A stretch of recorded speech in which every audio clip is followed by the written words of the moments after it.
मंत्रण इसी मदरसे में कराते थे। ये आरोप आप पर क्या कहेंगे? भाई, जिसको जबरदस्ती मुसलमान बनाया हो या धर्म परिवर्तन कराया, कोई मीडिया के सामने आया? कोई सबूत आया? कोई सबूत है? धर्म अगर कोई बदलेगा अपना तो अपनी मर्जी से बदलेगा। इस्लाम 1400 साल पहले दुनिया में आया। एक शख्स थे मोहम्मद, उन्होंने इस्लाम की तबलीग की, प्रचार प्रसार किया, लोगों को खूबियां लगी कि बाकी इस्लाम एक ऐसा मजहब है कि इंसानियत का मजहब है। आज दुनिया में दूसरे नंबर की कम्युनिटी है, 2 अरब से ज्यादा मुसलमान हैं। एक आदमी ये साबित कर दे कि मेरी गर्दन पर तलवार रखकर या मुझे पैसों को लालच देकर मुसलमान किया हो। मेरे असलाफ और बुजुर्ग भी हिंदू थे, इसी देश के रहने वाले थे। मेरे असलाफ और बुजुर्गों ने इस्लाम की खूबियां देखी, ख्वाजा मोइनुद्दीन चिश्ती की खूबियां देखी, मोहम्मद रसूलुल्लाह की खूबियां देखी, साहबा की खूबियां देखी। वरना लोग कहाँ जिंदगी गुजार रहे थे इस्लाम से पहले? बच्चियों को जिंदा दबा देना, सती प्रथा, ये क्या था? ये इस्लाम के आने के बाद खत्म हुआ। एक सवाल और जो एटीएस ने कहा है कि इस मदरसे के जरिए बड़ा पैसा आता था बाहर गल्फ कंट्री से, इवन पाकिस्तान से कनेक्शन, ये सब सारी चीजें सामने आई। भैया, मुसलमानों पर ज़कात फर्ज है। 5 रुकन हैं इस्लाम के: ईमान, नमाज, हज, ज़कात, रोज़े। ये इस्लाम की बुनियाद है। इनमें एक है ज़कात। जिस तरह गवर्नमेंट टैक्स लगाती है, GST, income tax, sale tax, इसी तरह इस्लाम ने अपने अनुयायियों के लिए, इस्लाम वालों के लिए, इस्लाम का पालन करने वालों पर 2.5% का टैक्स लगाया है।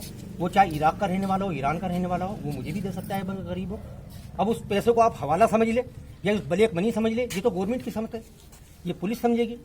ये तो मुसलमानों ने मुसलमानों के उत्थान के लिए दिया है, मुसलमानों की तालीम के लिए दिया है। वो मौलाना कलीम को दे दो या दारूम को दे दो, किसी को दे दो। मौलाना अच्छा काम कर रहे थे, बच्चों की तालीम का इंतजाम कर रहे थे, तो मौलाना को दे दिया। मौलाना ने सारा रुपया बिल्डिंगों में बच्चों की तालीम में लगाया है, गरीब बच्चियों की शादियों में लगाया है। एक आदमी ये बता दे कि ब्लैक मनी का 1 रुपया मौलाना कलीम सिद्दीकी की जेब में आया हो। मौलाना कलीम पर जितना पैसा आता है सब मुसलमानों की और गरीब बच्चों की परवरिश पर लगाते हैं, उनकी तालीम पर लगाते हैं। मौलाना साहब का पाकिस्तान से भी संबंध के बारे में बात कर रहे हैं लोग। भाई, पाकिस्तान हमारा छोटा भाई है, हमारे रिश्तेदार हैं। वहाँ पर पॉलिटिक्स वालों ने, राजनीतिक लोगों ने आपस में द्वेष के कारण ऐसा कर दिया, वरना यहीं से तो कटा हुआ है। वो हमारी रिश्तेदारियां हैं, फुलत वालों की रिश्तेदारियां हैं। क्या वो हमारे खून मिट जाएंगे, हमारी रिश्तेदारियां खत्म हो जाएगी? मौलाना कलीम सिद्दीकी साहब के या इस गांव के भी वहां संबंध होंगे, वहां रिश्तेदारियां होगी। किसी के भाई चला गया सन 47 में, किसी का चाचा चला गया, परिवार में 4 आदमी थे, 2 वहां चले गए, 2 यहां रह गए। हमको हिंदुस्तान से प्रेम था, हम हिंदुस्तान में रह गए। उन्होंने मिस्टर जीना का हाथ पकड़ा, वो पाकिस्तान चले गए। लेकिन अगर वो मिस्टर जीना के साथ गए हैं, क्या गांधी वालों का उनसे संबंध और रिश्ता खत्म हो जाएगा? ये बताइए आप। सवाल ये भी है कि मौलाना ने शिक्षा के क्षेत्र में, यहाँ लोग बोल रहे हैं कि मदरसे बहुत स्थापित किए हैं, पूरे देश में किए हैं, तो ये कहाँ पे इनके मदरसे इन्होंने बनाए हैं? मदरसा फुलत में है, 1-2 मदरसे और कहीं होंगे जो लोग बताते हैं, क्योंकि अच्छा काम कर रहे हैं।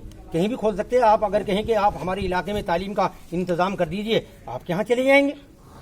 अक्सर मदरसा, ये सबसे बड़ा मदरसा फुलत में ही इनका, जहाँ हज़ारों की संख्या में बच्चे आते हैं और हर साल यहाँ पर एक इजलास भी होता है। लोग उस इजलास में आकर रुपया भी देते हैं मौलाना को कि आप बिल्डिंग बनाओ, बच्चों की तालीम पर खर्च करो और किताबें खरीदो, बच्चों को वजीफे दो।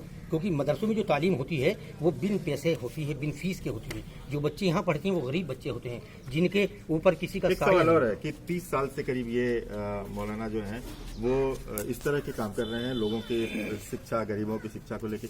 30 साल में कोई इस तरह के आरोप क्या लगे, और आज लगे तो आखिर क्यों लगे?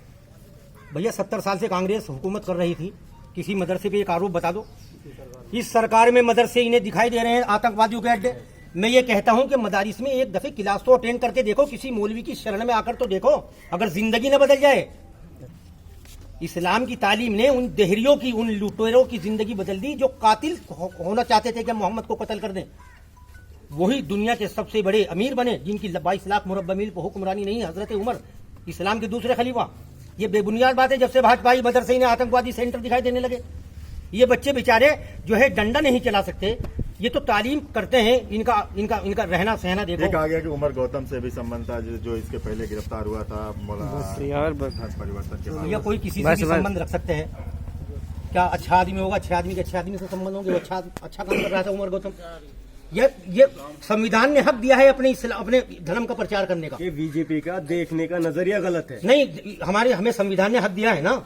हम रुके क्यों थे यहाँ पर? गांधी के साथ हम क्यों गए थे कि हमें यहाँ पूरी जो है आजादी मिलेगी, अपने इस्लाम के लिए हमें पूरी आजादी मिलेगी, इस्लाम को फैलाने के लिए आजादी मिलेगी। हाँ, एक आदमी आकर बता दो पूरे हिंदुस्तान में किसी भी सूबे का कि मुझको जबरदस्ती मुसलमान किया गया है, मुझको पैसों का लालच दिया गया है, मुझको और लालच दिया गया है कि आप मुसलमान हो जाओ। इस्लाम अगर कोई कबूल करेगा सब कुछ छोड़ कर आएगा, क्योंकि उसके घर वाले तो खुद निकाल देंगे तो मुसलमान हो गया।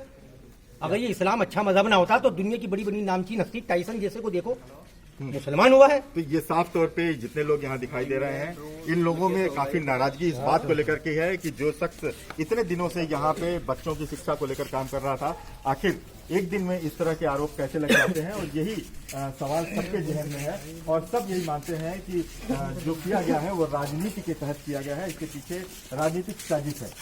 वीडियो जर्नलिस्ट उज्जवल भारद्वाज के साथ अखिलेश राय, रिपब्लिक।